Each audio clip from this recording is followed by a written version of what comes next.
Your neighbor tells you about the unstable man in the cul-de-sac who claims to have been abducted by aliens.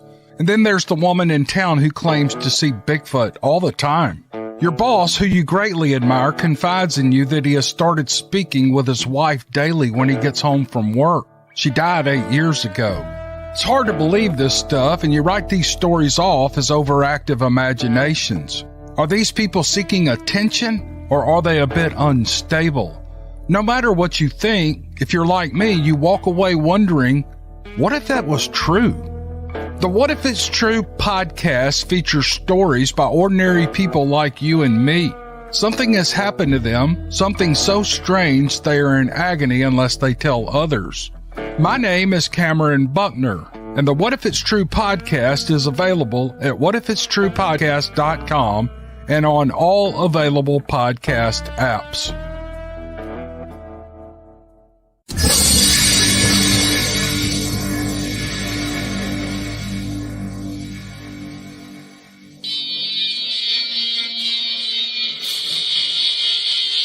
Welcome to Beast TV.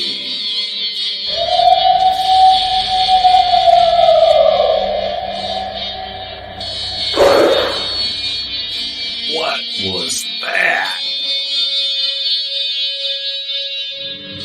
You better get a fresh dip and buckle up.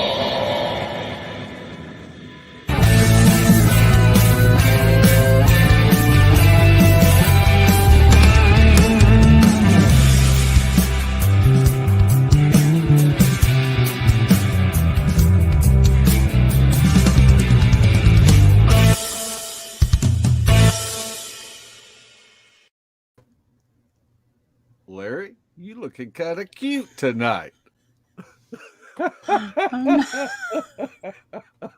You know what my name is tonight, Mark? It's not Shelley. You know what it is? What is it? It's not. It's a Native American name. I'm called Last Man Standing. That's my name tonight. Well, it looks like all of our friends went camping, and I tell you what, it kind of hurt my feelings that I didn't get invited. I don't know about you. Oh, yeah. Might have to find them later.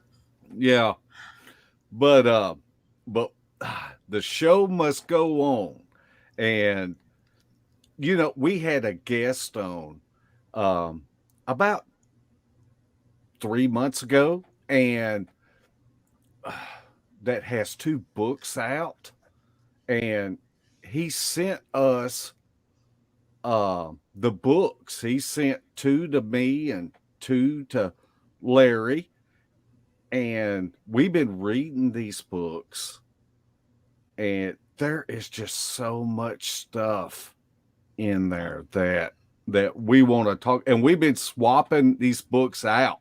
You know, Debbie has looked at them. I believe you have 2 of them now, and you've been reading them, and it's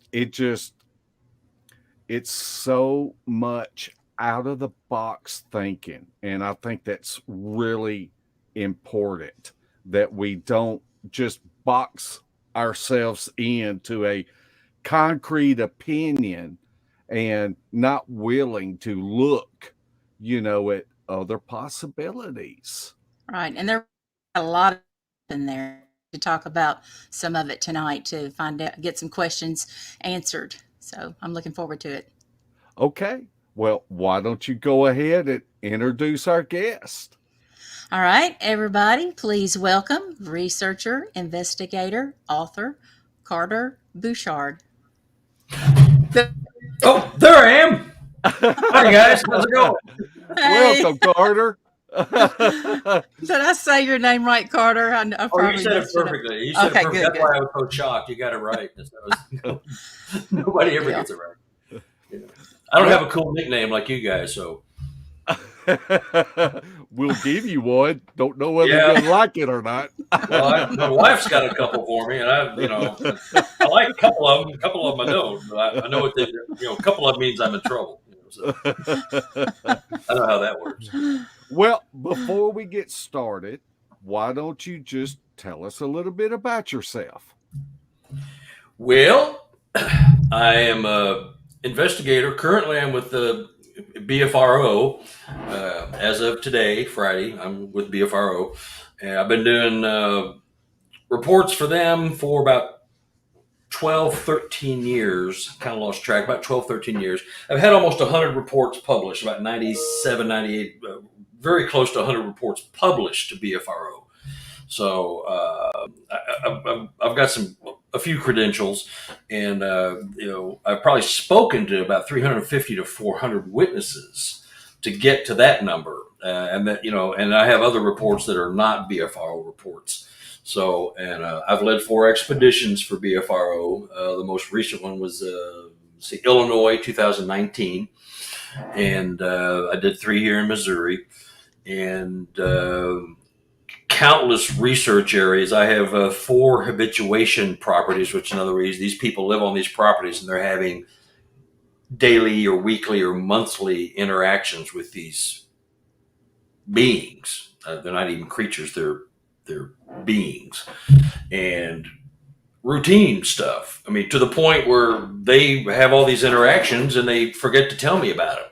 Because you call them, touch base about once a month, say, hey, how's it going, you guys? What's been going on? Say, well, not much. We got us a new trailer, and we went into town, went to Walmart, and so we got us some haircuts, and we had Chinese, and I tell you, Robbie saw a Sasquatch this morning. Did I tell you that?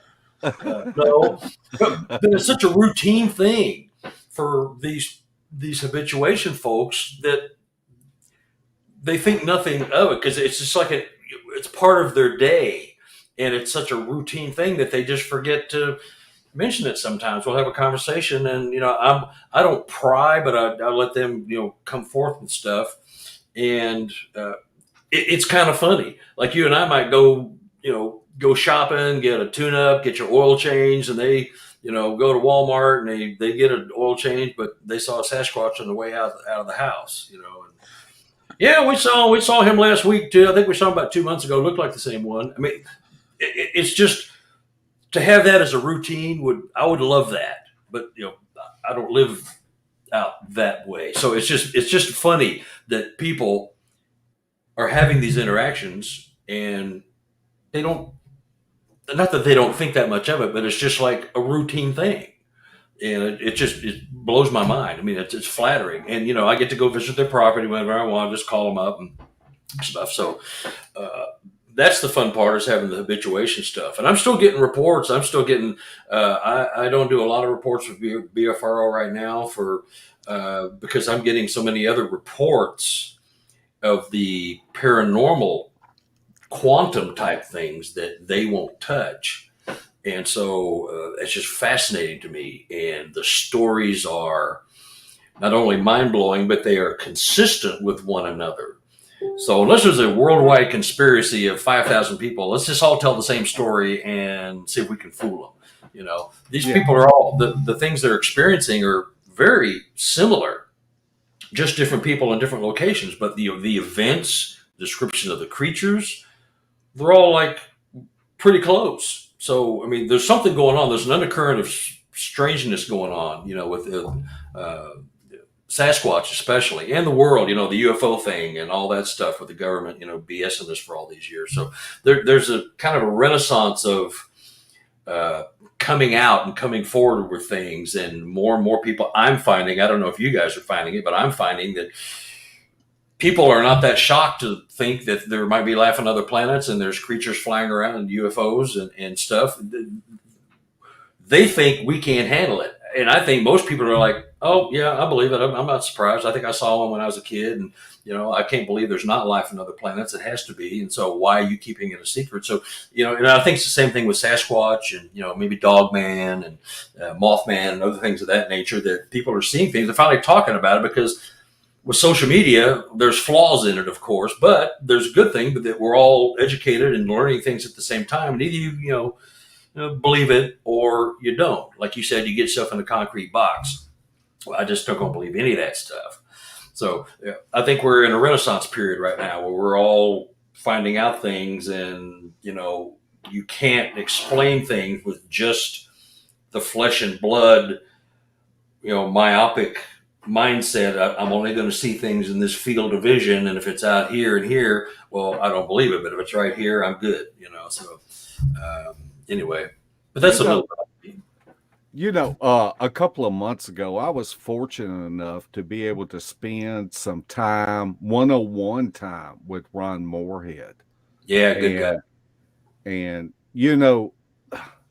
he has been in researching this for I don't know how many decades, and everybody knows the Sahara sounds, but we talked a lot about the quantum theory. Yeah. So why don't you explain to our audience about the quantum theory? Well, quantum theory, I'll give it in layman's term because I am a layman, but it is a theoretical science, but science actually endorses quantum theory.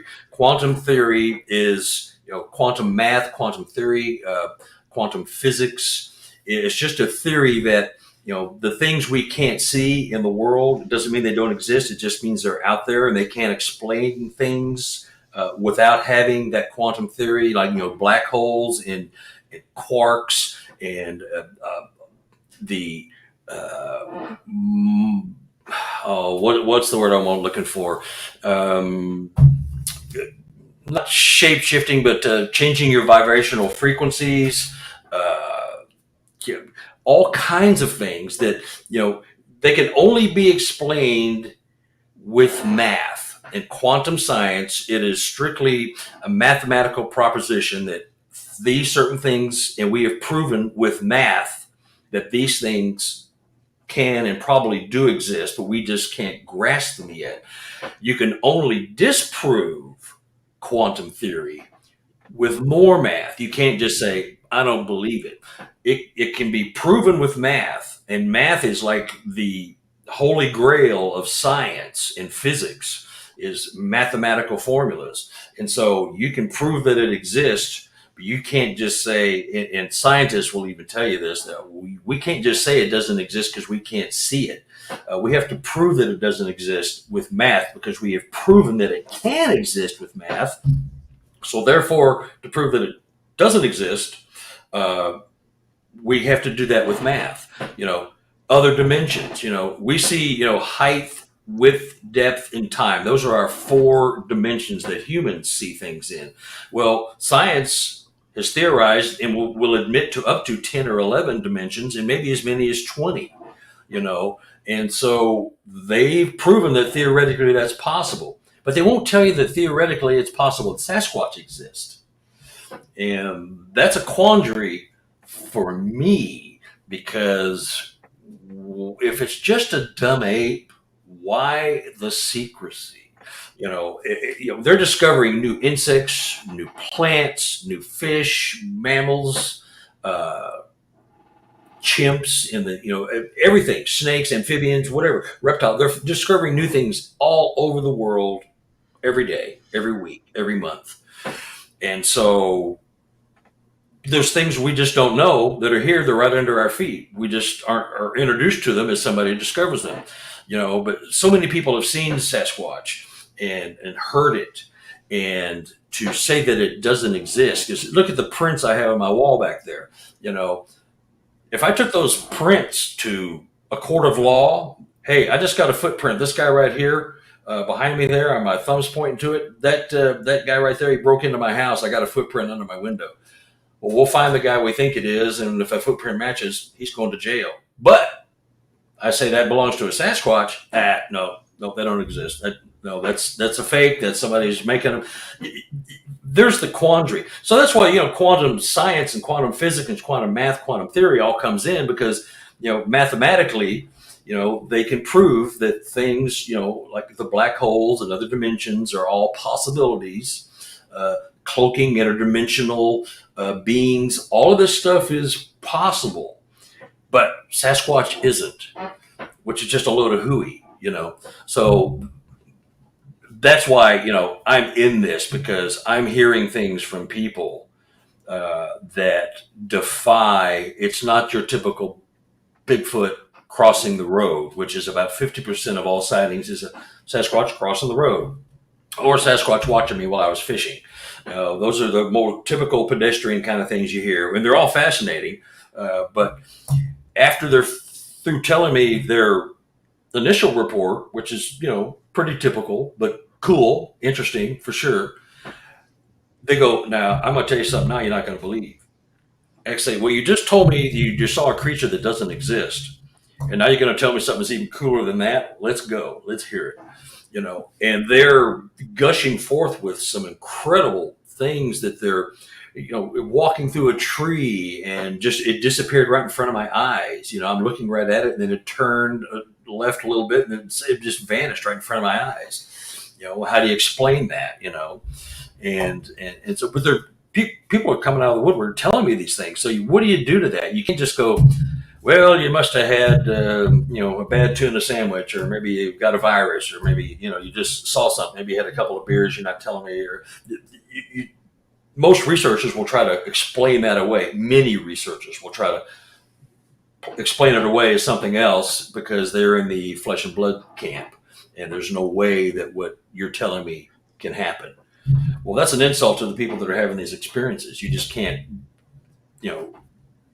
dissuade them from anything they saw. You can't just discount it because you don't believe it. And that's what I got into my whole thing, is that I have an open mind. You got to have an open mind. So I listen to everything. I don't necessarily believe everything, but I'm going to consider it all, because you have to consider it, and some of the theories you may have, you may just throw out later because it didn't work. It hasn't panned out, but you at least consider the theory of whatever event these people are telling you and go, well, that's possible. Instead of trying to find out reasons why it didn't happen, I try to find out reasons why I can support your claim. I can support, well, this is maybe what happened. This is maybe what that was, instead of that, well, you didn't see that. Then that's the big conundrum right now, is people are getting blown off when they're having these crazy events. And it's not fair. It's not really fair. So that's it in a nutshell. I guess that ties into your Brussels sprouts theory method. I really liked how you put that in the book.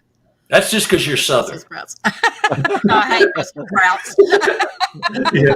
I have an awesome recipe. Everybody in my family hated Brussels sprouts. I cook the heck out of them, and everybody loves them. But you can make them taste pretty good. You just have to do a little tweaking. But yeah, it's the Brussels sprouts. I'm glad you brought that up. It means you read the book, and I appreciate that. But you put them on your plate.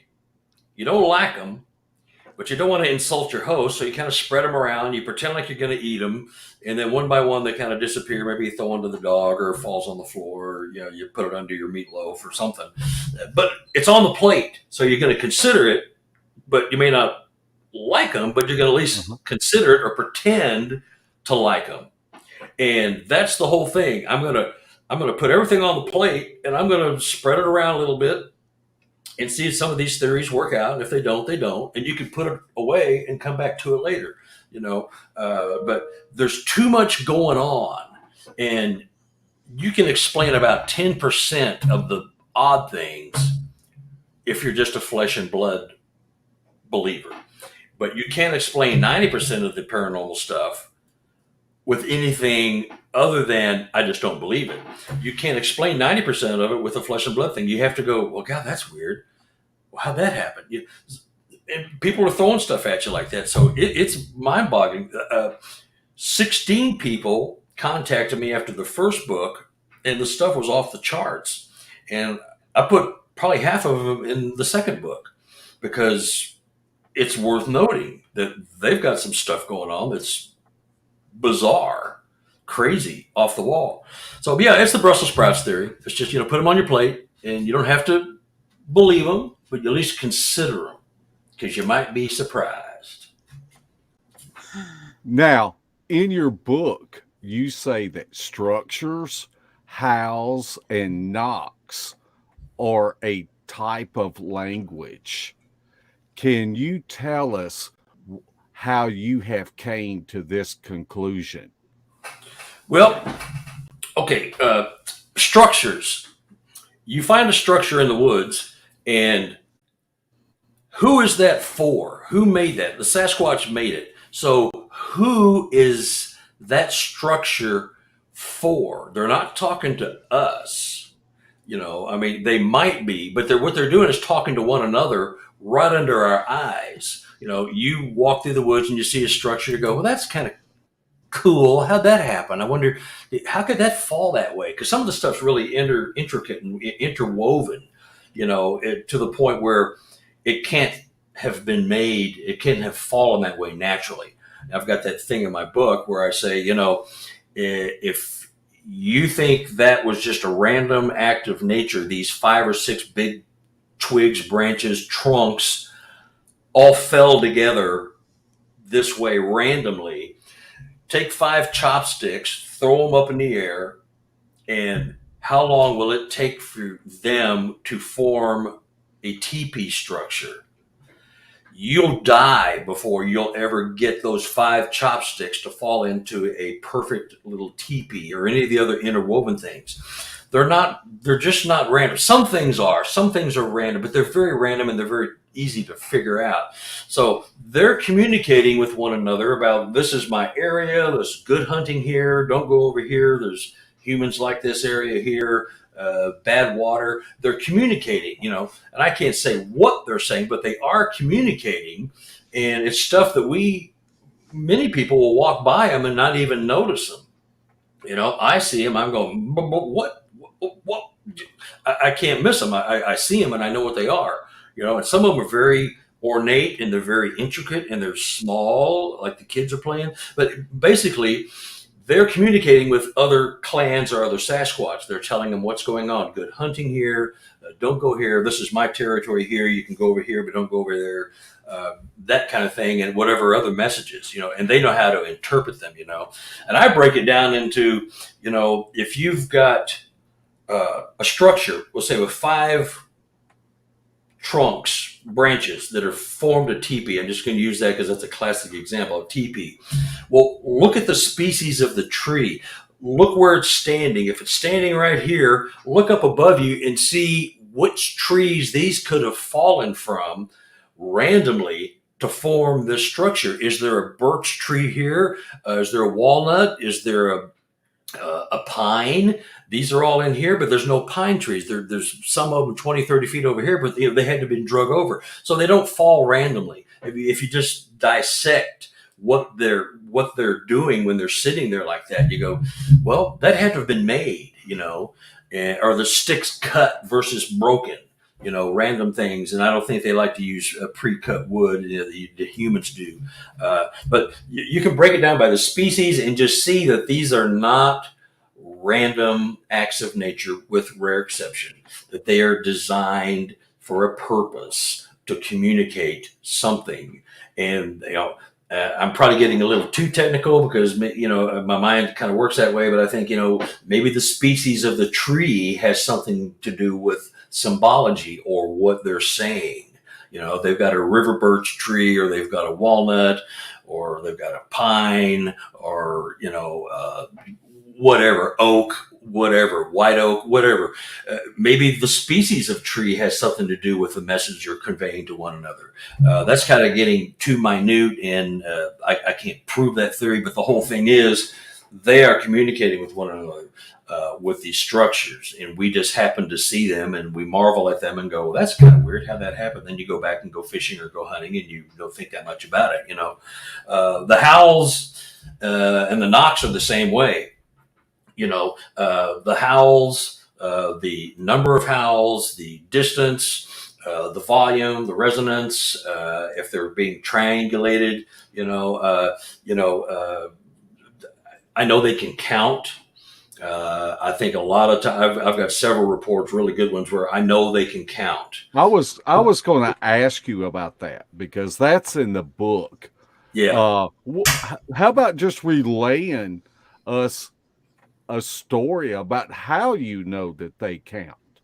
Okay, but I've got a real good one, and there's multiple versions of this story. I mean, multiple examples, but a classic one. I was leading an expedition in Missouri. I can't remember when it was, 2014, South Missouri, and we were at a lake, and it's really kind of a hidden lake. What was it called?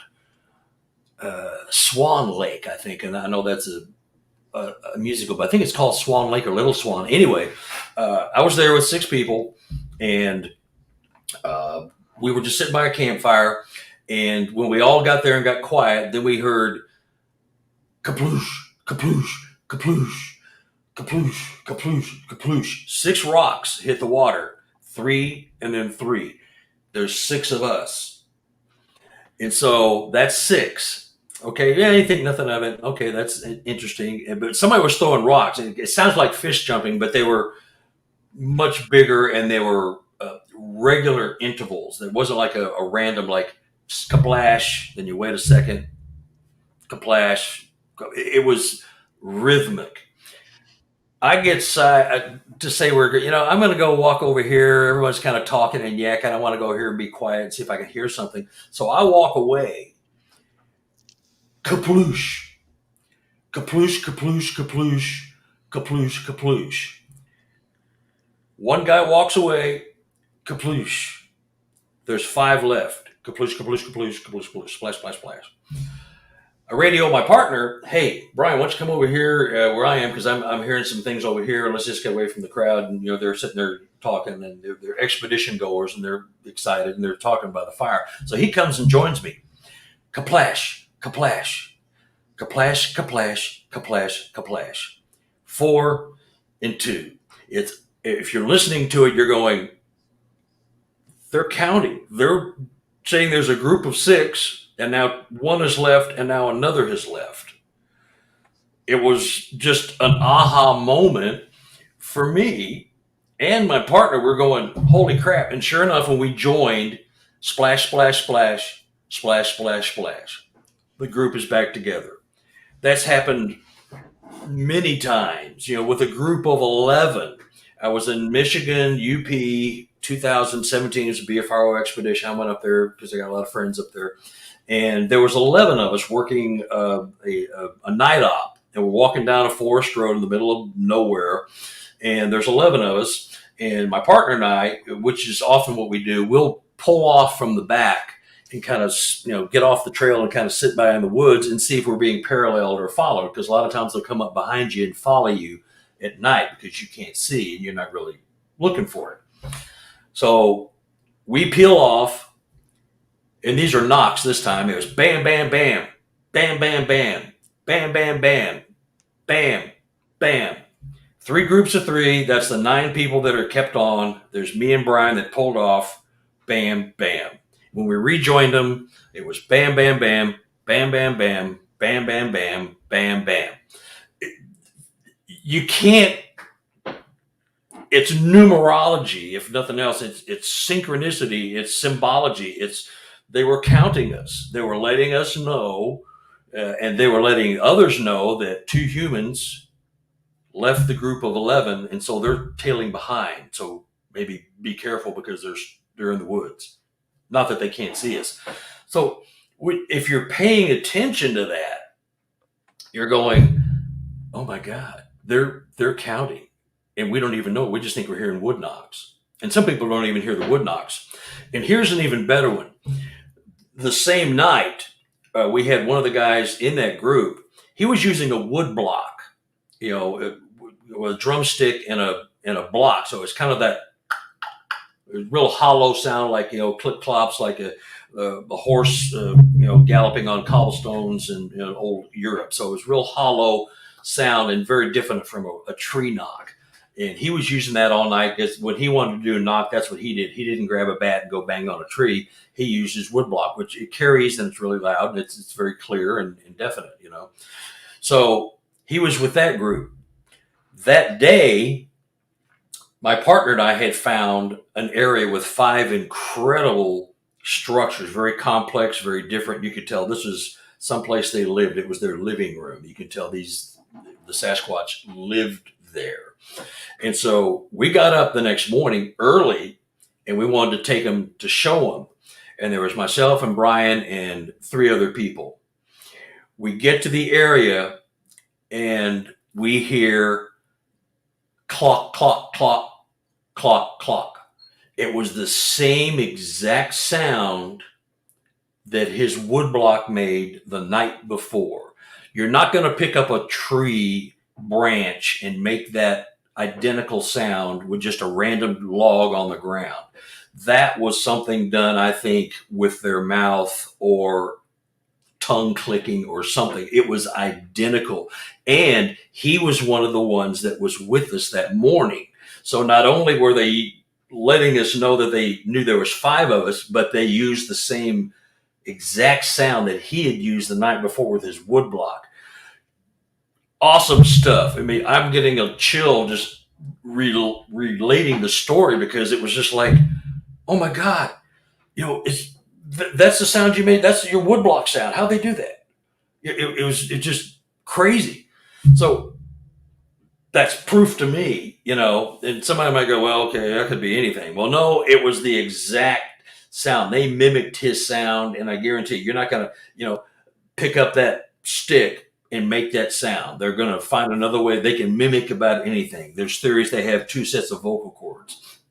So they can mimic virtually anything. And I've heard them mimic some weird stuff. So that kind of thing tells me that they can count and they are sentient and sapient beings that are paying attention. And if we were paying attention like I was at the moment, that they mimicked the exact sound from the night before, and that guy that made that sound was with us. That's not, I don't believe in coincidences. That was a real thing, and it spoke volumes to me. That's a couple of points. I could go on, but you get the gist of it. It's just fascinating. It was we all were like going, how'd they do that? What? Jim, that's your woodblock. Yeah.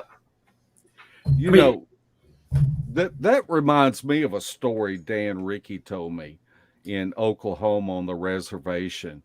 And there was a Native American who used to let the boogers have chickens.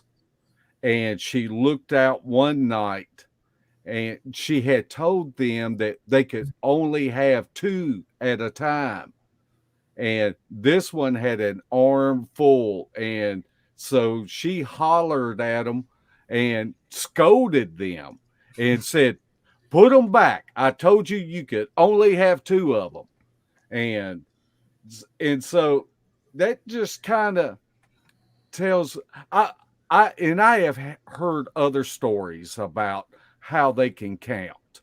And so it's really interesting to hear these different stories from different parts of the country. Mm-hmm. They have that ability. Yeah, it is. And it takes them off the books for the dumb ape. You just, when stuff like that happens. Now, the naysayers and the haters and the trolls will go, well, you can make anything fit if you want to. If you want it bad enough, you'll make it fit. You'll make it whatever you want it to be. I didn't make it what I wanted it to be. It just is what it is. It is. I mean, everybody there, when we went the next morning, because after you go on an expedition at night, the next morning you have a big breakfast, then you all sit around and talk about what happened the night before, what you want to do the next night. And several groups, because we split up into 4 or 5 groups, and several, that happened. That happened to our group. Now that you say that, and somebody else goes, well, that happened like last week. The same thing. And I thought about it. I go, nah, that's just stupid. But now you're saying it and we heard it and everybody, they're going, God, of course. I mean, there's just only, I don't do coincidences, and so there's reasoning and logic behind all that, and that's another thing where they are communicating to each other with these knocks. if there's 11 humans or there's 6 or there's 5 in the area, and I go on with all that kind of stuff. I've got, 3 knocks with 3 guys camping, and 5 different areas. There's 3 knocks coming from all over about a 2-mile radius. You can hear them, and different clans or groups of squatches or just solo squatches or bam, bam, bam, bam, bam, bam, bam, bam, bam, from all distances and all different sounds, but they're letting each other know there's 3 campers in the woods. So you hear that, and and you just mentioned it with the chickens. I mean, what do you do with that? Discard it, or you go, I'll be darned, what the heck? Yeah. It just adds up. It just adds up. It just does. It just makes perfect sense. And going back to tree structures, I read in your book, okay, I was an art major and I was interested in Egyptian art, of course. And I had come to the conclusion, as well as you, that the teepee structures might be related to the pyramid shape. People don't talk about that, but what would the relation be since they are many miles and years apart? Like, you really think there's a relation in that aspect? I think it could be. But here's the deal: you talk about teepees. What about the Native Americans? They've the Native Americans and the Sasquatch. If you open your mind up a little bit, they go back tens of thousands of years.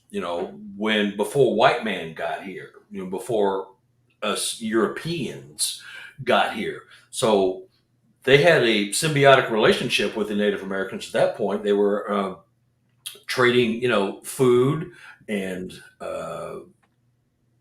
fruit and game and stuff of that nature, until the white man came and drove a wedge between everything. So the teepee is sort of a universal structure. That's the homes they live in.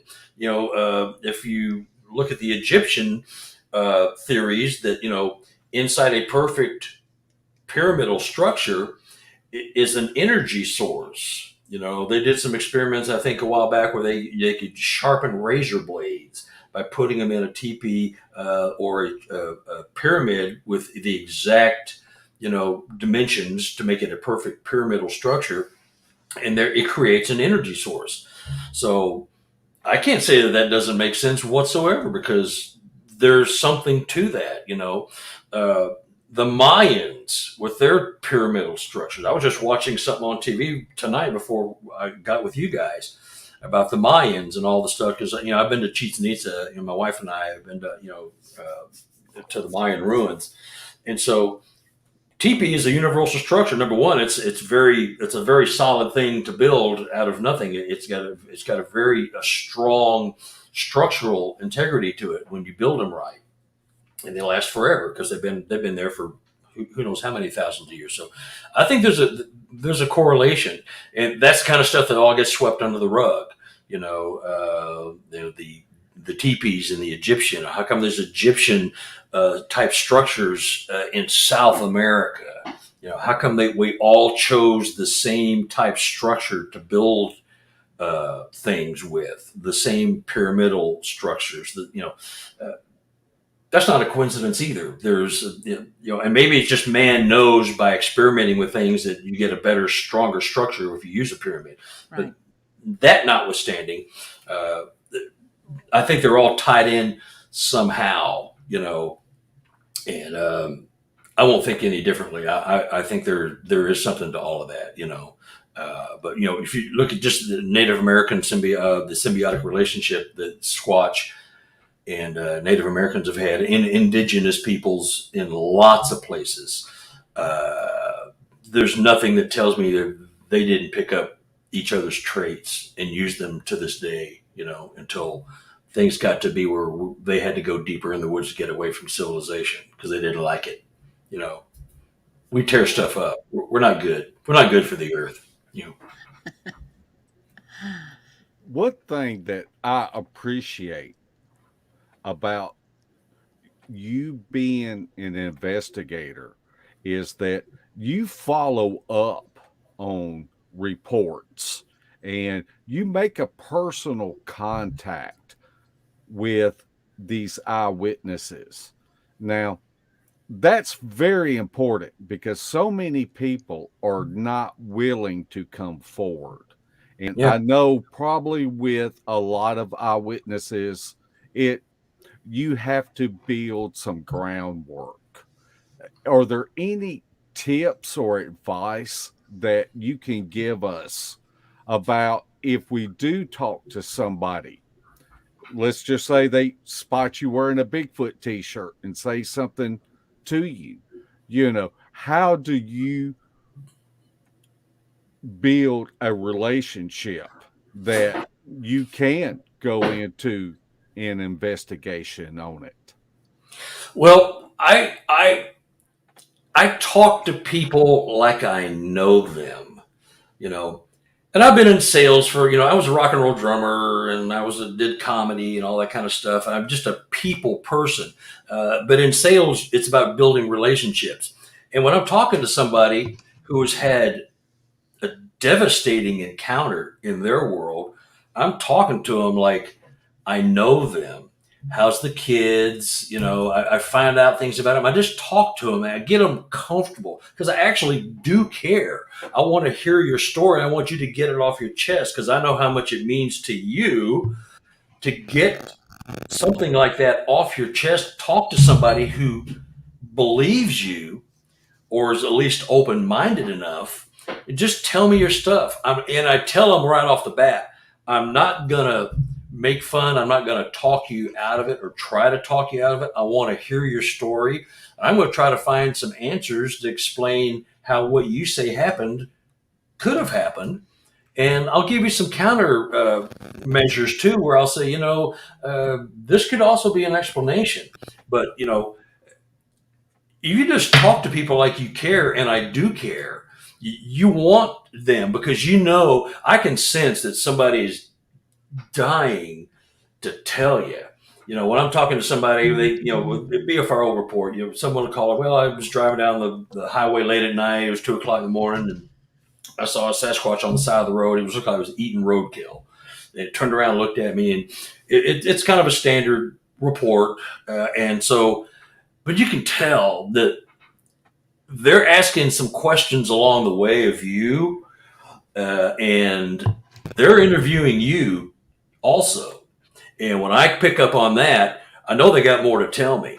And they're just waiting for the moment, for me to either disappoint them and go, well, you weren't smoking some of the good stuff, or you had a few beers, or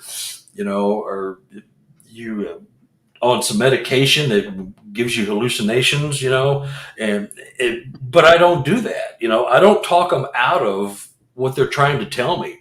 I'm like all ears. That's how you do but you genuinely care. You don't pretend to care, because if you're like a flesh and blood guy, you don't even want to hear that. You want to hear the regular Joe stuff and then go on about your business. You don't want to hear this other stuff. So you're not even going to go there. You're going to give them the bum's rush and get them out of there as soon as you can, get the report and go. So, but I truly care about this, and it strikes a chord with me. And I've talked to enough people that are truly devastated. I got a guy call me the other day. 1993 is when he had an event. He saw a Sasquatch. He just is now 2021 wanting to talk about it. Wow. And so, why did you wait so long? Well, I didn't want anybody to make fun of me. My wife thought I was crazy. She said, I'm going to leave you if you ever talk about that stuff. I don't, that's just baloney. And, so they crawl into a hole. They die inside. They want to talk about it because it's a life altering event. And if you're getting poo-pooed everywhere you go, well, you're just going to crawl inside and you're not going to say anything. So that's what happens to a lot of reports, that people just won't say anything. They'll go to their grave with it, because they don't want the ridicule, or they're so insecure they can't take any kind of critique. And so they just shut up. So I love hearing from people. I want them to get it off their chest because I know they want to get it off their chest. And they're waiting for you, me, the researcher, to disappoint them so they'll shut up. And I don't do that. I said, tell me more. Because, but you just talk to everybody like they're your friend and you've known them. You have to have them know a little bit about them. Hey, you got kids? You got any dogs, cats? Where do you live? Your kids, you're successful, or are they still in school? Or you talk to them about everything but the Sasquatch. Get them comfortable so they know you're conversational. And then they start spouting forth out. They just start shooting their mouth off, and they're exploding and gushing with all this data. You're going, oh my God, can you repeat that? Let me turn on my recorder. I got to get this down because I can't even write fast enough with all your stuff.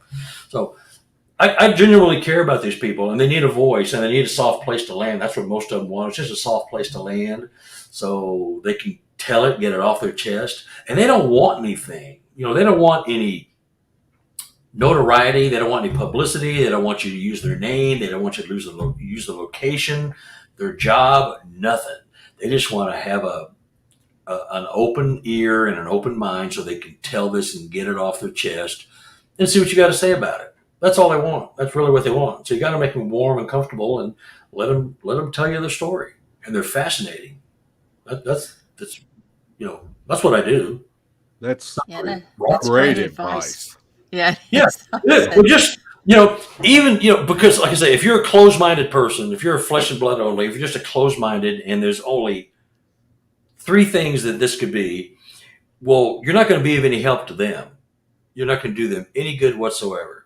So you just have to have an open mind and, hey, I love you. Let's hear it. Let's talk. So, and I have enough stories now, things that have happened to me personally that I said, well, you've got some weird stuff. Let me tell you what happened to me. So I get them comfortable. I tell them some of the weird stuff that happened to me and my wife. And so they're going, oh, okay, well, this is cool. So then they start talking to you. So, I've got my own stories and own weird events that I can share with them. And so, I'm not trying to top them. I'm just saying, I'll see your weird thing and raise you one. So now it's your turn, that kind of thing. So. That's great advice. Good tips. And I do agree that some probably investigators kind of tend to maybe cherry pick. They have their little box of focus and they kind of cherry pick what they want to hear, and they aren't thinking about anything else and kind of thinking outside the box. But and I read that your wife kind of wasn't a believer in the beginning either, right? Yeah, she was. It was well, I believe you believe, kind of somewhat patronizing, but really, but it was, I believe you believe, because, it wasn't on her radar, and she was, brought up in a religious background, Lutheran, I think, very conservative Lutheran. So she's biblically inclined. But when I started doing this, and she sees the evidence that, the photos and some of the recordings that I've got in my office, and we share an office, and so she sees it and she goes, well, that's it's interesting. That's different, and then more and more it's like, well, what's that? So it went from, I believe you believe, to, I tell you what, I want to take you somewhere, one of my research areas. I have a lot of luck there. I have a lot of things going on there. I can't promise you anything, but I want to take you there just to show you what I do when I'm going out on the weekend, camping out in the woods 300 miles away. And I'm not going to the local strip club and having a couple of beers with the guys in another town 300 miles away. I'm doing my work. And so I took her out one night, and she's a Nebraska girl. She's not afraid of getting dirty, and, she, camps, and, she, pull the heads off of chickens when she was raised on a farm. She gets her hands dirty. So I took her somewhere, and I'll be darned if we didn't have an event. And actually I was the victim, and she was watching me be made a fool of. And it was kind of funny, I knew what was going on, but and when we got to the area, she was creeped out almost the minute we got there. She said, I want to leave. I don't like this. I said, no, this is a cool area. If you're getting that weird feeling, that means, they're in the neighborhood and you're getting that, something's watching me. I get the hair on my back of my neck and that heebie-jeebie feeling. I want to get out of here. I believe you. Let's go. No. And so you want me to tell you what happened? Absolutely. Okay. Well, I think I may have told you, but anyway, so, and this is where I had seen one vanish on my thermal camera. I was watching it one night, just during an expedition I was leading, and this Sasquatch came around a corner. I was looking at my thermal, and it took 2 steps. On the 3rd step, poof, it just vanished.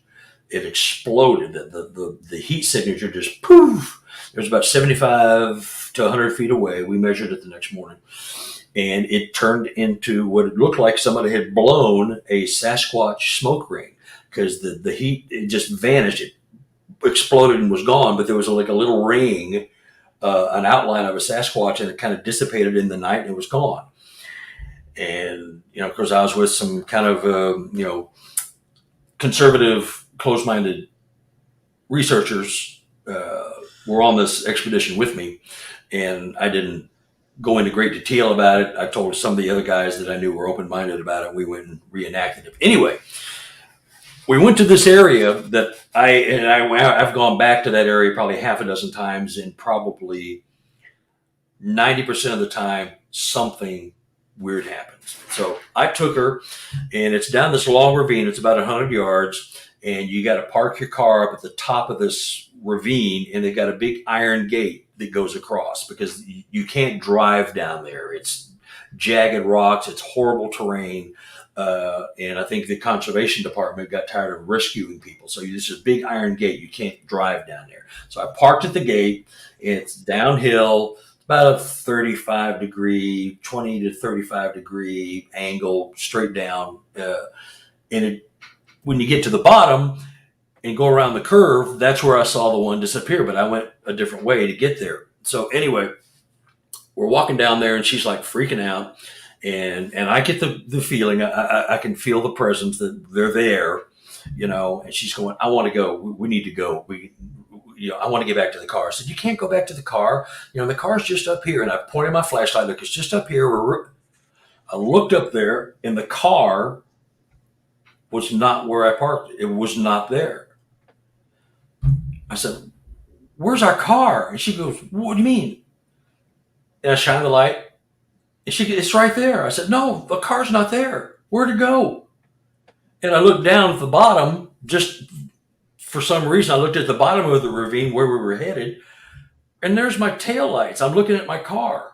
I said, we parked up there. How did it get way down there? And so I'm looking up, and the car's not there. And I look down, and there's the car where it shouldn't be. And I'm freaking out. I'm going, how's it there? How come the car's up there and I know it's not there? And she's going, the car's where it was. You're seeing things. I said, no, I'm not seeing anything. I know the car's there. I went back and forth 2 or 3 times. And finally, I shine the light. Look, the car is down at the bottom. Look, there it is. It's not there. It's up there. And I shine the light up, and sure enough, it was back where I parked it in the first place.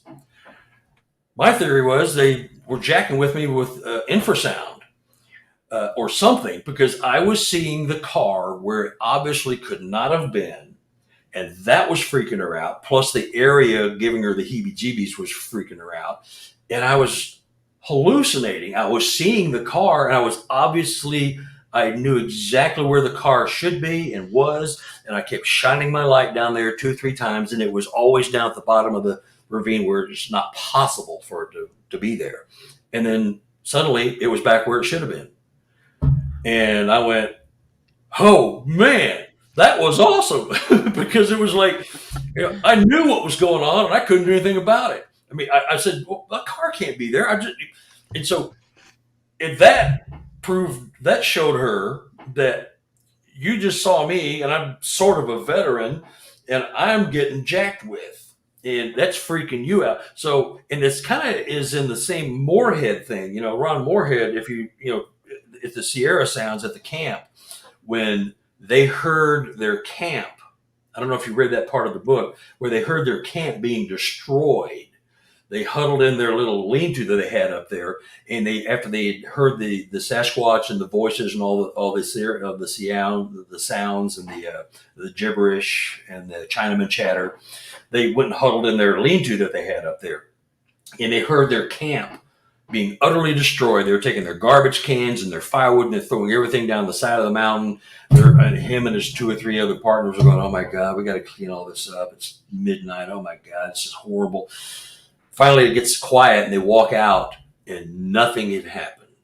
But it sounded like their camp had been totally destroyed. How did they do that? How did they make me think I was looking at my car parked down at the bottom of the hill when I know darn good and well it was up there by the gate? They manipulated our environment to make us see or hear things that we know now did not happen. Crazy. So what do you do with that? It was just awesome. And when you tell somebody, "Hey, I'm going to take you to this really cool spot. I'll show you," nothing ever happens. That's I'll show you. And like take somebody to the casino. "Well, I just hit this jackpot here for $3,000. Watch me master this slot machine. You put more quarters in, you're $300 later, you're broke." Go, well, nothing ever happens when you think it's going to happen, but this did. And I compare it to Moorhead's thing. I mean, and other examples of how did they manipulate my mind? Was it infrasound? Is it, the vibrational frequency changing just enough of my perception of my reality so that I think I'm seeing that? Obviously, I was seeing something that really wasn't happening. So that's awesome. And it was like, whether it was infrasound or some type of hypnosis or whatever, but there was audible sound with Moorhead and his group. Mine was a visual thing. Either way, they manipulated our sensory and our environment to make us see or hear things that were not there. So if they can do that, they can certainly make it appear that they disappear if they don't outright disappear. You know what I mean? I mean, Yeah. And what do you do with that? I put myself to sleep sometimes at night going, I'm still trying to figure that out, and that's where the quantum thing comes in. If it's quantum science, quantum math, quantum physics, there's certain things that, I'm a pedestrian, regular guy that I don't understand some of that stuff. I can explain it to some degree. I believe that it's possible. I just can't explain how it happens, but I believe it's entirely possible because it does happen.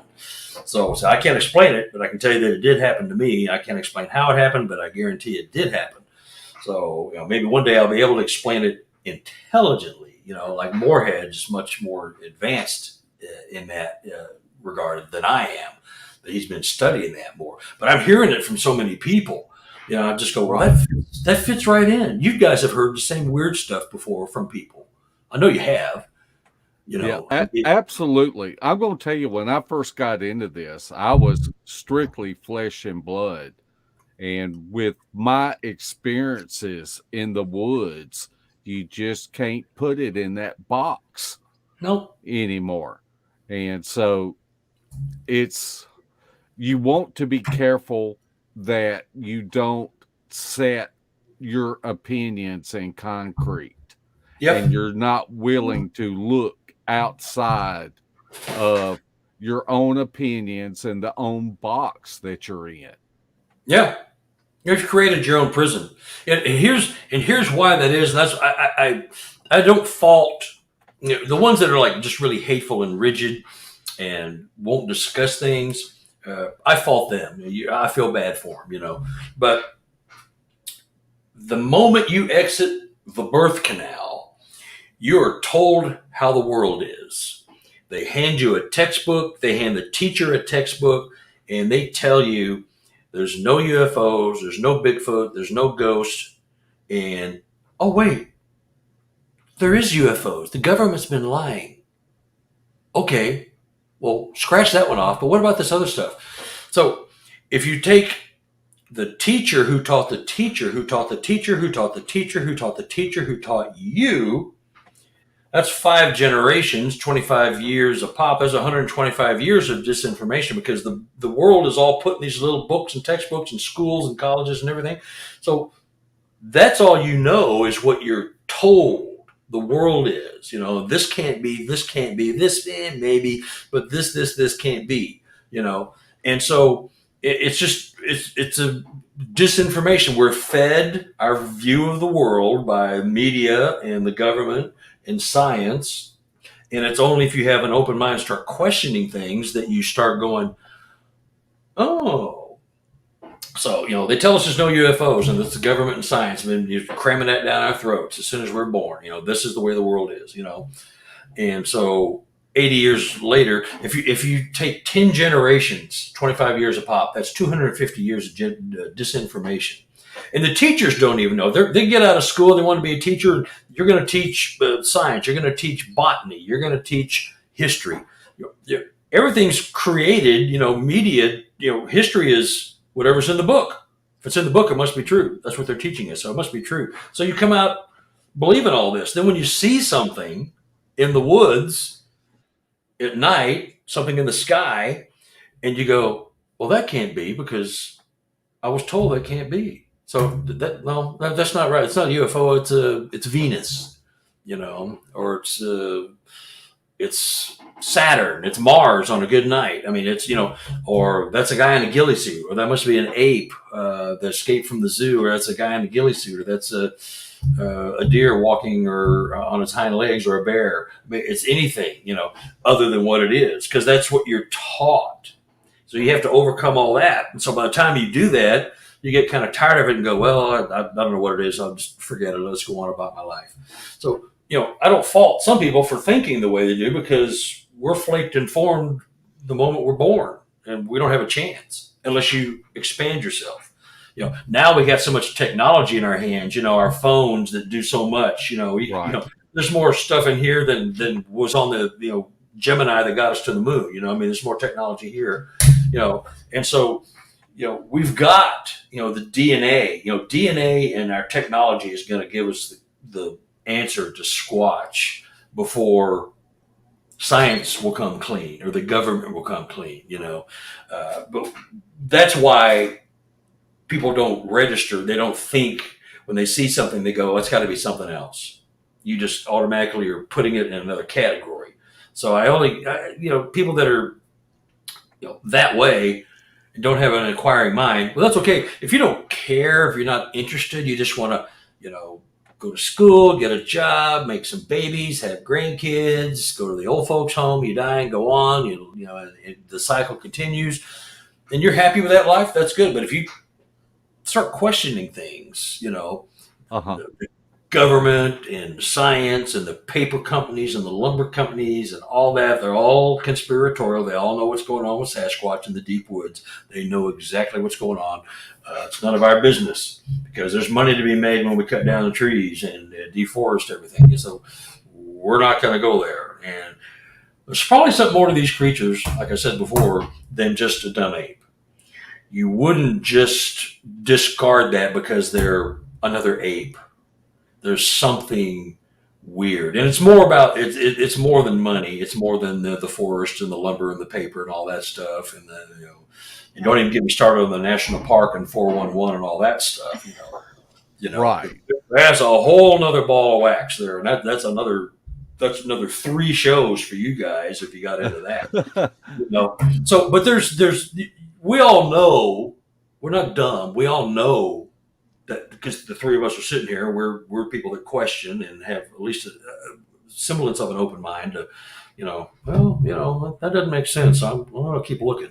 So there's something, we all know there's something going on. The government's been lying to us for so long. So we know there's something going on. There's more to everything than we see, because it just doesn't make sense the way they explain it.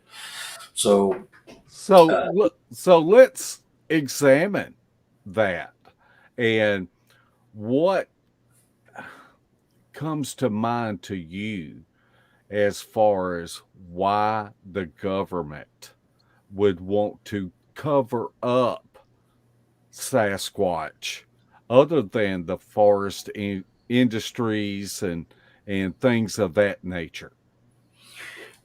Well, since I have seen, and many people have seen, and you have probably seen some odd things in the forest, day or night, that can't be explained by conventional methods. Uh, there's probably so much more to them. I think they've been here much longer than we have. They'll probably be here a lot longer after we're gone. Uh, they're vastly more intelligent. They can see at night. Us poor humans, we can't do anything in the woods at night. We can't do anything, at night. We have to have goggles and vision enhancements, and there's something to these beings that they don't want us to know. I think they are here to protect the earth. I think they're probably here to protect the earth from us humans, and they have skill sets and powers we just can't imagine or fathom that we get categorized into the sci-fi scheme of things. And if they actually have those powers, and I think they do, then there's more to them, and vastly more to them than we are being led to believe, and that we can even envision it with our own imaginations. And I don't think they want us to know that. For whatever reason, and it may be that there's I'm hearing UFO Sasquatch connection. A lot of people are seeing them in conjunction with one another, or right before, right after a sighting. You'll hear there's a UFO or orbs, or right before a sighting or right after. You start hearing things, and what they're telling us doesn't make sense. And some of this other stuff, the cloaking, and I've got a witness up in Canada who had one come through his cabin at night and walk through the wall and put its hand on his forehead and zapped him and knocked him down. He was having an out of body experience, watching his body crumple to the floor, and he was just hovering above his body, and he was lifeless. He thought he was dead, and then he hears a voice, "Don't worry. Go back. Go back." What they were telling him is to go back into your body. So what do you do with that kind of stuff, And that's not the only thing I've heard. And he's had numerous experiences over his life, him and his dad, and other people. So there's something going on that they don't want us to know. And, I can only put two and two together and come up with there's some technological things they have over us. There's mental things they have over us. Obviously, they're a considerably more superior physical specimen than we are. They're totally at home living on the earth the way it is. And we have to have clothes and technology to do things for us because we can't do them for ourselves anymore. We don't want to. We invented things to do things for us instead of living for ourselves. So there's something going on there with that, and the government knows. And you get into the hybrids, the ETs, and I like that Tony Harris. Keep the people out of the loop, just smart enough to run the machinery and do the paperwork. Perfect example. We're just the robots and the zombies. I like that. I like that analogy there. And it's going to come, and they just don't think we can handle that. Well, tell us the truth. I mean, try us, and it may be that there's power to be had. They may have technology, Sasquatch and ETs, that we don't want the Russians or the Chinese to get their hands on, because we've got our hands on it right now. We're trying to figure it out and monetize it and turn it into something where we can control our environment and our world and win battles with other countries if we have to go there. So if you just crack the teapot a little bit, you look down in there, you go, "Oh my God, I wish I hadn't opened this. Oh my God, there's like a Pandora's box of all kinds of weird stuff." But I think that's what it is, or there's something going on with these beings that they just don't want us to know. They don't think we could handle the knowledge about UFOs. We'll look at it. It's like an everyday thing now. We think nothing of it really. And I think with the Sasquatch, it's going to be the same thing. It's a being that's superior to us in almost every way, intelligent wise. They have a language. There's voice. There's mind speak and mental telepathy. There's things going on. I've heard voices. I've heard chatter that is not any animal in the woods that I'm aware of. I mean, I guarantee you, it's them or nothing. Or somebody sitting out in the middle of the woods waiting for me to come along with a boom box and a microphone so they can freak me out. Hello, human. Hello. There's something going on they don't want us to know, and we're just the pawns. I like the guy that said just keep the humans running the machinery and doing the paperwork, where we make the money and we control the outcome. So there's something going on. There's something bizarre. And and nobody will be surprised when they come and admit it, or somebody exposes it. We will not be surprised if the secrecy that was employed to keep us in the dark. We won't be. It's the same thing with UFOs. I mean, they've already lied to us about that, and they've come clean. One thing that I would like to touch on is habituation, and what your thoughts of if someone is in a rural area and has visitors visiting them on a regular basis, or there are dangers that can come about with habituation? I don't think so, and there has not been a report that is verifiable or even legit of any violence towards humans, unless the humans are trying to harm the creature or they're young. And I delineate habituation into two categories: habituation or visitation. Now, habituation is where you feed them or you encourage the behavior. Visitation is where these creatures are coming and going on your property.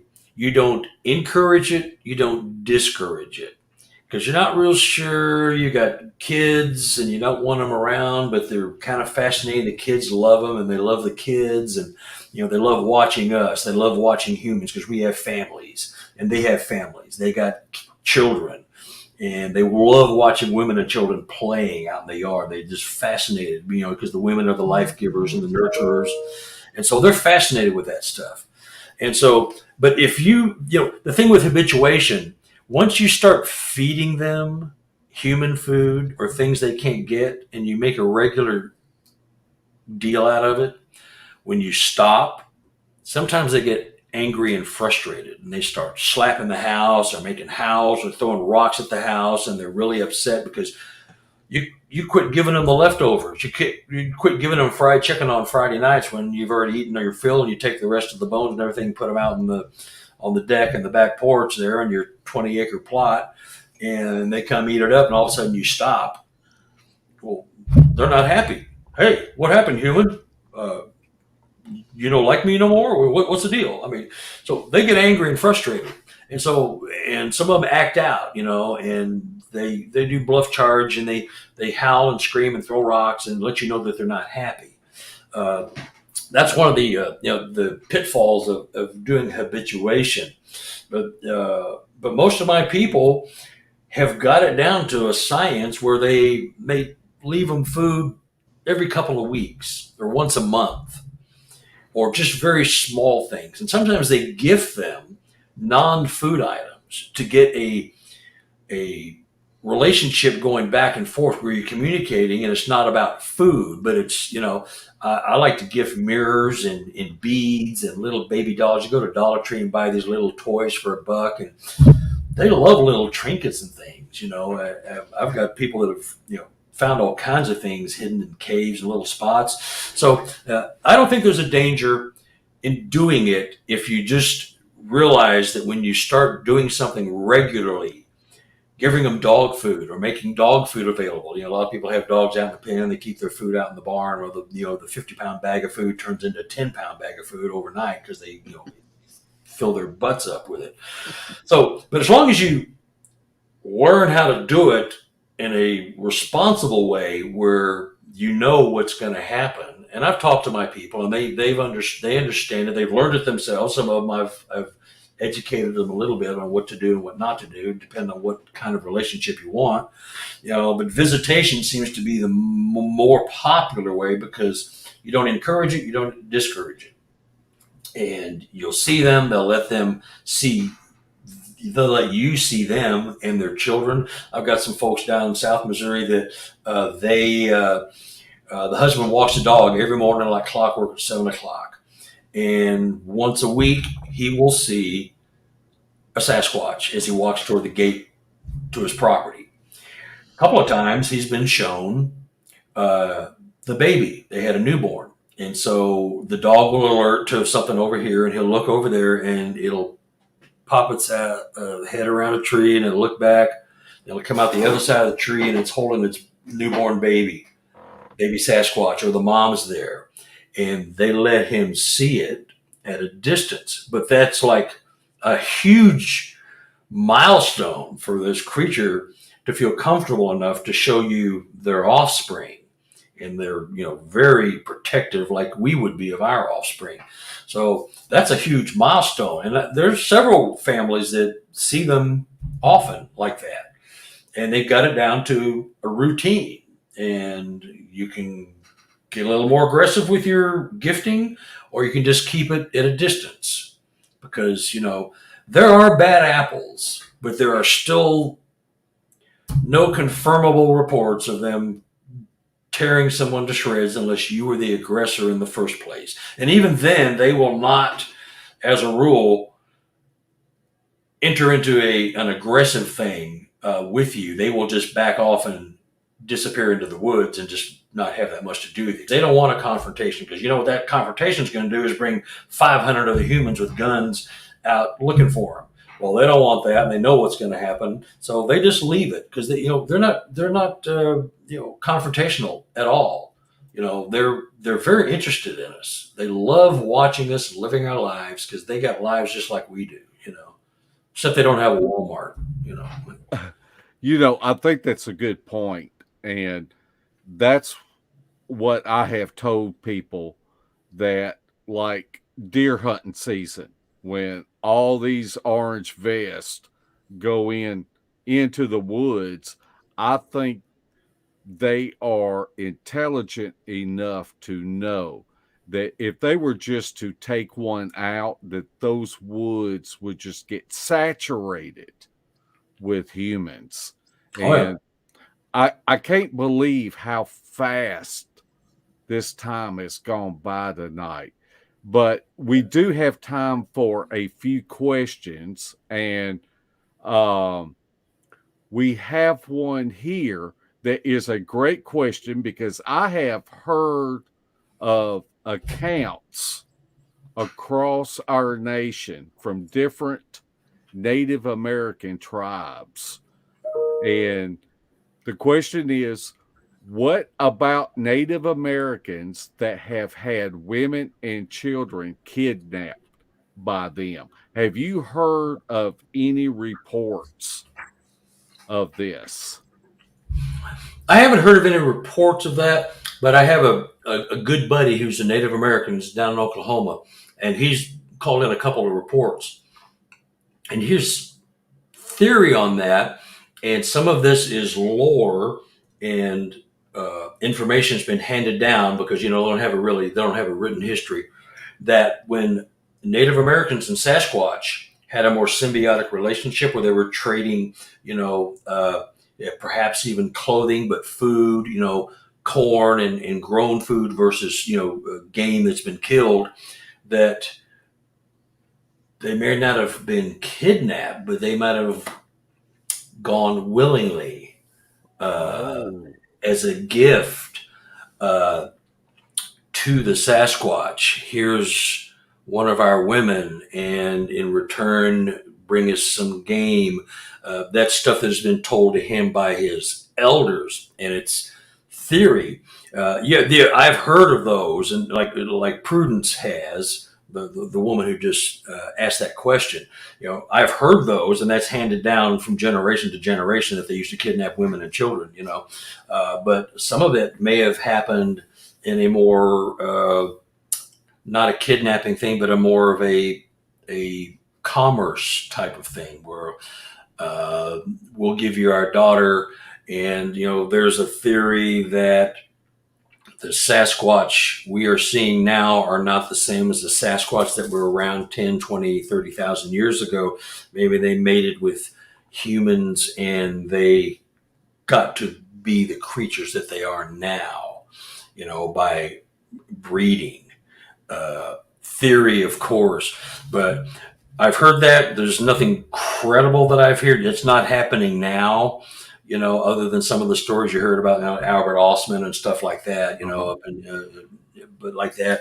But that was something that a couple of the elders had mentioned to him, that, not all you hear is it appears, because some of the women went willingly, whether that's true or not, I don't know, but you can't discount it because, they used to sacrifice, people, women and children, in the Mayan days and Indian days and the Incas. They used to sacrifice them to the gods.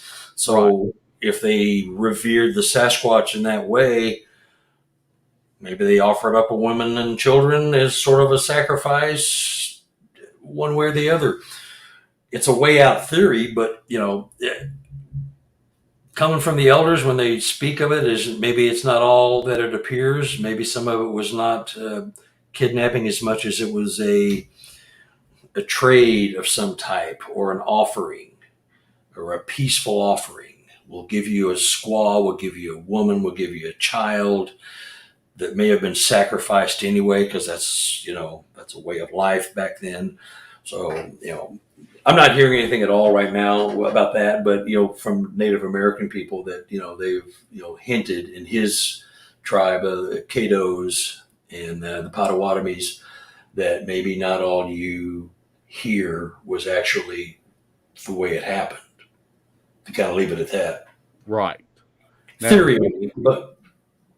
Now, we've got a couple of questions that are real similar. I'm going to have to scroll down and find the other one. But Lester Taylor asked, I don't know the BFO well. Does your ideas go along with the BFO beliefs? Now, knowing you off camera, I think that's a good question. And so you think about that. And also, this goes along with it from Brian. Does the BFRO do any research when people report a sighting before they post it on their web page? Oh, yeah, they do. And really what they do, honestly, the first question,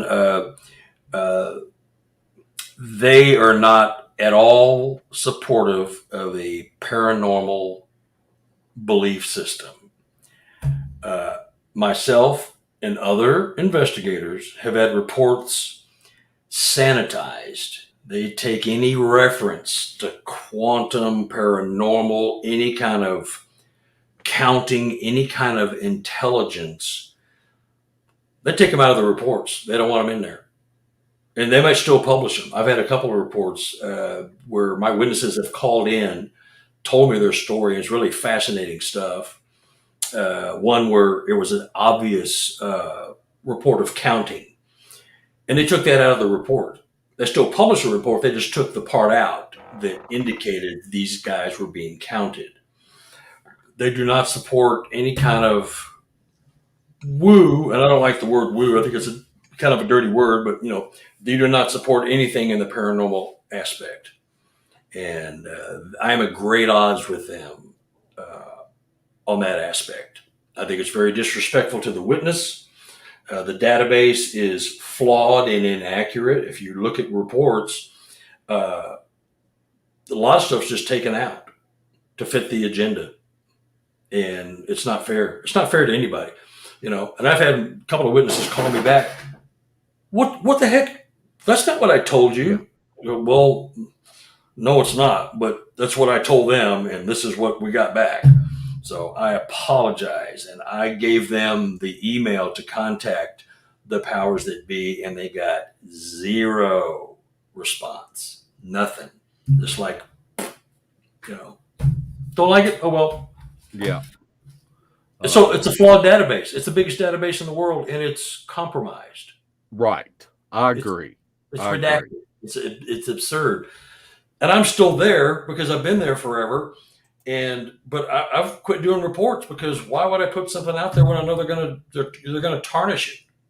It's not fair. It's not accurate. It's dishonest. I think it's just wrong. It's so wrong. They're acting like the government. That's what they're doing. They're acting like the government. They're sanitizing everything. They're going to tell us what they want us to think. And if you don't know what you're reading on these reports, well, okay, that's what happened. That's what happened. That's what happened. But you don't know that maybe that report right there has got some really good stuff taken out. Yeah. It's not fair. It's not fair to the American public. But they got a TV show to protect.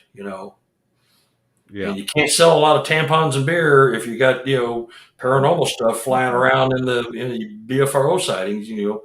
Oh, what do you mean they can disappear? Oh my God, I'm not going to watch that show anymore. I'm scared. It's comical. It's insulting, and it's almost comical. Right. I started making. Huh? No, I was just saying. I agree. I absolutely agree with that. And what I've done, I've been in real estate for a long, long, long time. So I do contracts. And so I make copies of everything. So when I turn in a report, I've already made a copy of it. Then when it gets published, I make another copy of that one. And you compare the two, you're going, what? What are you doing? So I've got my proof they're sanitizing it. And it's not just me. There's other investigators who are going, God, what are they doing? So, well, if you've got anything that shows any type of intelligence other than a dumb ape, it ain't going to be in a BFRO report. Forget it. It crossed the road. I saw it. Okay, that's good. Well, Ray asked a good question here. Why would you still want to be a part of that association? That's a good question. And I ask myself that once a week. I've got a lot of friends there, and I respect the work they did up to a point. And now I just don't do reports anymore. That's the only way I can justify it. I'm not contributing. Paid gatekeepers. Yeah, really. Well, probably right. But I've got a lot of friends there, and I hate to just divorce them over that. But there's going to come a time where I'm just going to go, screw it. I can't do this anymore. And that is a good question. I'm not being a hypocrite. I enjoy the database. There are some good reports coming in, but if it's a really, really good one, I know what's going to happen to it, and I just quit doing them. I've got 100 reports published already. I could do another 10 or 20 and get them published. But I know it's kind of living a lie, so I just can't do it. I just don't contribute anymore. Because I'm contributing to the delinquency of a minor is the way I look at it. Does that make sense? It does. Yeah. Now, we are really out of time, but I just want to say that I am going to pin it at the top of the comment section where our audience can go and purchase your books. Now, if you would, just plug your books for us, because we have been reading them and they're great books, and we'll just give you this opportunity to tell our audience about them. I appreciate it. This is my first book, Sasquatch, Evidence of an Enigma. It's got commentary by Ron Moorhead. It's really good. It's all color inside, and there's some great stuff in here. Honestly, not because I wrote it, but I did some work on it. Now, this is the same book. I just signed a book deal with Beyond the Fray Publishing. This is the same book, but a different cover, and this one's all black and white. You can get this on Amazon for like $15, $14.95. Amazon.com. Go to there, and they've got the Kindle version. But this is the black and white book. You can buy my original book, which I'm still selling, and the second book, which you've got up there. Those two right there. Those are great. Thanks.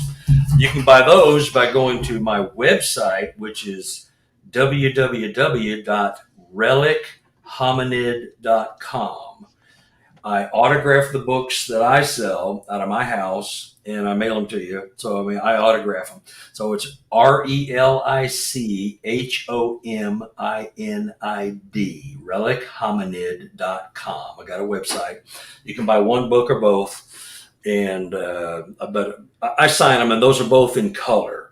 So, and the second book, that log on there, that's a whole nother half a show right there telling you about that event, that log there with the 6 rocks on it. That is a fascinating story. And that is another story proving they can count and they remember people.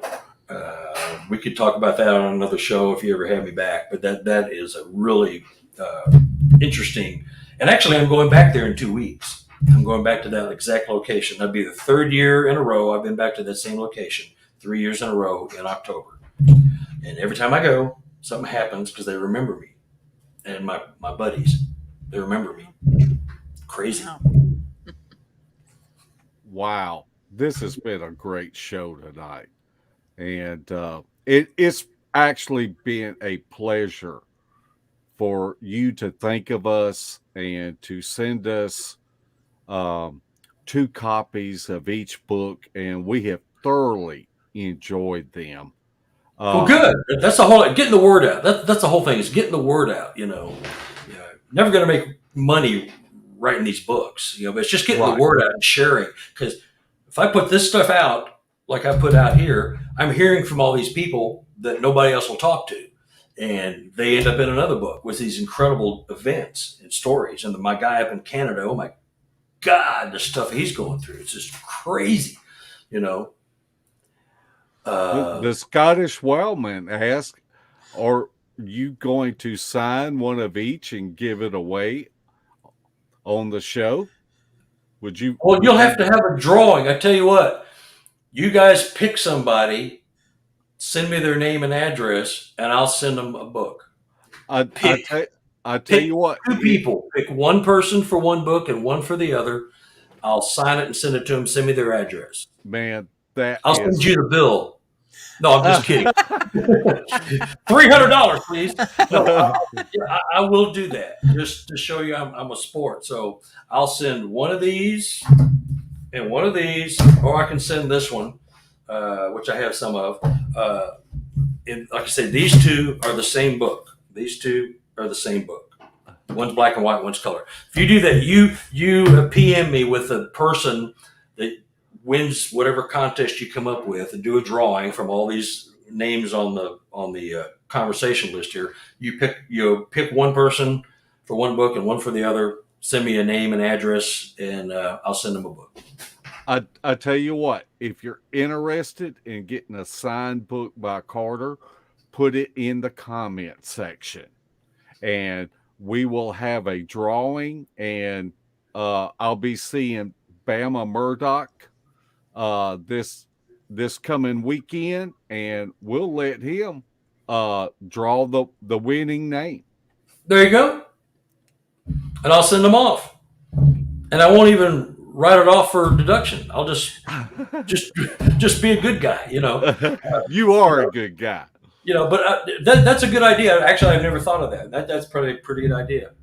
And it's Christmas. So, and I'll autograph it and just make sure you get the name, right. And I'll put the name in there and make sure I get the address, and I'll send them off. Excellent. That'd be cool. Good idea. I like that. Yeah. Okay. Carter, we would just like to give you a minute or 2 to give us any final thoughts that you would like to leave us with. If you see something and you can't explain it, don't discount it. Don't be afraid to tell somebody. You can email me or get a hold of Beast TV. Get a hold of somebody and get your story out to someone who's going to listen to you and not ridicule you. And if you can't find anybody, I'm one of those guys. I'm going to listen to it. Don't hoax me and yank my chain. But, if you've got something that happened and you can't explain it and you're scared to talk about it, get a hold of me, because you don't want to run the rest of your life wondering what that was and burying it because you're too afraid to talk about it. Get it out of your system. It's a whole lot worse to carry it all your life and never say anything, and versus just getting it out, get over the fear of telling a perfect stranger, who was me, all about it, and we can just talk about it. But don't let things fester and just sit because you're afraid to talk. And that's what a lot of people that are in these books were. They've had stuff. They were just afraid to talk. They ridicule their spouses, their family, their friends, coworkers.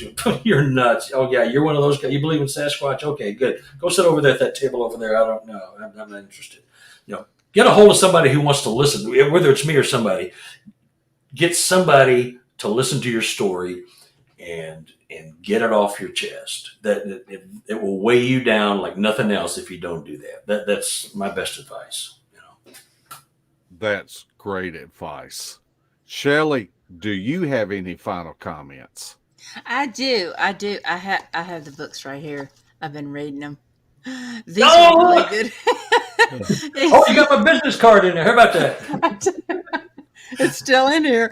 Yeah, it's a bookmark. I put them in there for bookmarks. Yep. You will not regret it. He's got a lot of good stuff in here, some stories and photos, and they're really good. I'm impressed, and I've really enjoyed talking to you tonight. And just a word to the chat, I really appreciate you guys. I've missed being in the chat tonight. I didn't read it, but I appreciate all you guys, all of our viewers that watch the show. I just love you all. I just feel like we're a great community, and we appreciate your support. Yeah, you got a ton of people on here. Oh my gosh, I can't even count that high. I bet Bigfoot can. Yeah. I'd love to come back. This was fun. I always enjoy talking to you guys. This is fun. I got we didn't even scratch the surface really, but there's some really good stuff. Just whenever you got an opening or something, I love talking this stuff. It's awesome. Well, we can give away books next time too. What the heck?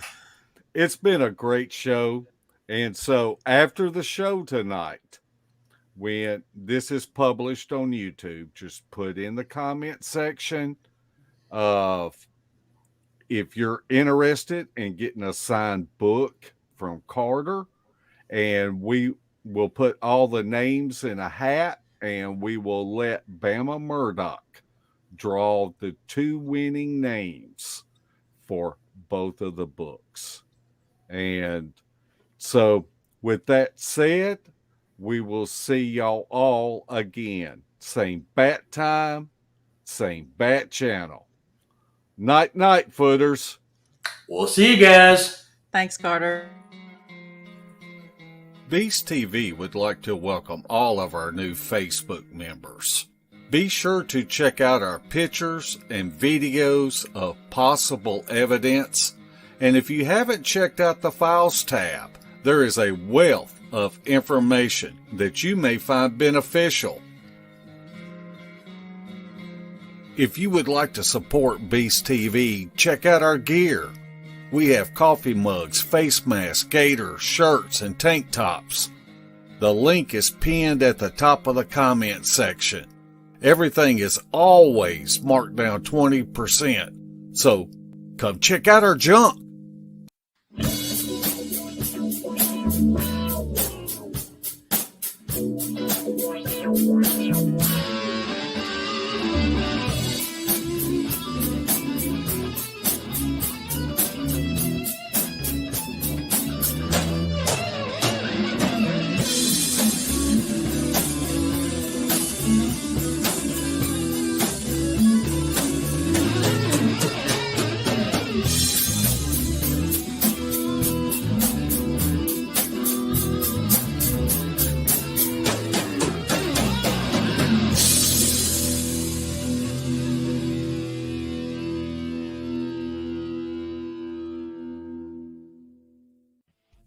This has been a Sawdust production.